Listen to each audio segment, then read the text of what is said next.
Welcome to the Way Channel, produced by AQ Ministries. Repentance and restoration. Nothing can separate us from the love of God. Peter's denial of Jesus stood in painful contrast to all his earlier promises of loyalty. He had said he would never fall away, never be offended because of Christ. And yet, when the moment of testing came, he denied his Lord 3 times. That failure brought deep shame to Peter. He had dishonored Christ, and he had also lost the confidence of the other disciples. No doubt many of them wondered whether Peter could ever again hold the same place among them. Peter himself must have felt that he had forfeited that trust. So before he could fully resume his apostolic work, something needed to happen. He had to give clear evidence of his repentance.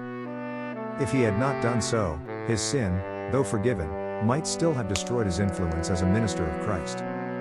In mercy, Jesus gave him the opportunity to restore what had been broken, to regain the confidence of his brethren and, as far as possible, remove the reproach he had brought upon the gospel. And in this, there is a lesson for every follower of Christ. The gospel never makes peace with evil. It does not excuse sin. Secret sins are to be confessed in secret to God. But open sins require open confession. When a disciple falls openly, the reproach does not remain on that person alone, it reflects upon Christ. It gives Satan occasion to triumph, and it causes weak and wavering souls to stumble. That is why true repentance must bring forth evidence. As far as possible, the disciple must seek to remove that reproach.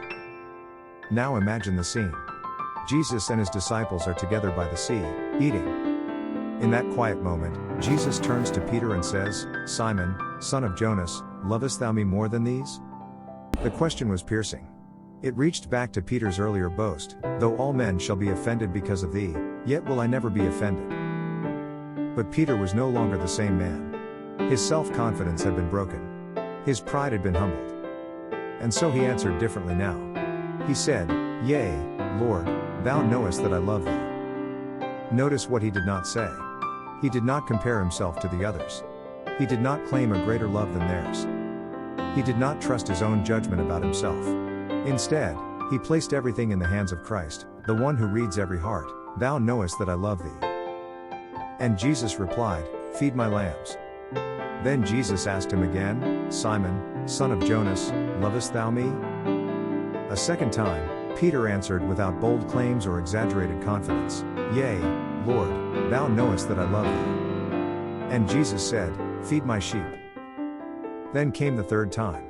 Again Jesus asked, "Simon, son of Jonas, lovest thou me?" Now Peter was grieved. He felt the weight of it. He knew why the Lord was asking. 3 times he had denied Jesus openly. And now, 3 times, Jesus was drawing from him a public confession of love. With a wounded heart Peter answered, "Lord, thou knowest all things, thou knowest that I love thee." And once more Jesus said, "Feed my sheep."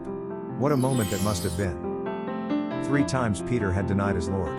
3 times Jesus gave him the chance to affirm his love. The same mouth that had spoken denial was now used to confess devotion. In front of the others, Jesus showed the depth of Peter's repentance and the reality of his restoration. Peter had always been impulsive, bold, quick to speak, quick to act. Satan had taken advantage of those very traits and used them against him. But Jesus had not given up on Peter.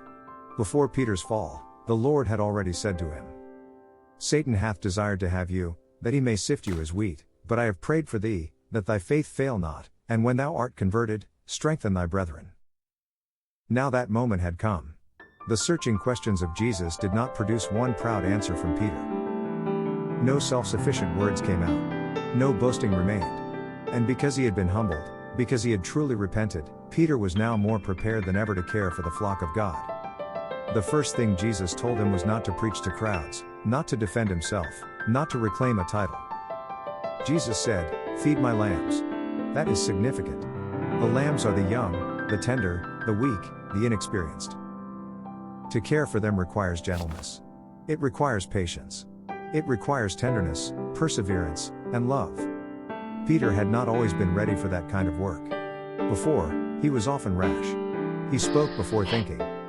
He corrected others before fully understanding himself. But now, through failure, sorrow, and repentance, he had been changed.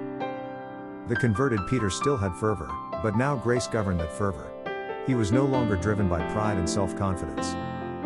He had become calm, teachable, and humble. He could now care for both the lambs and the sheep. And the way Jesus dealt with Peter teaches us something beautiful. Jesus did not cast him away forever. He did not crush him.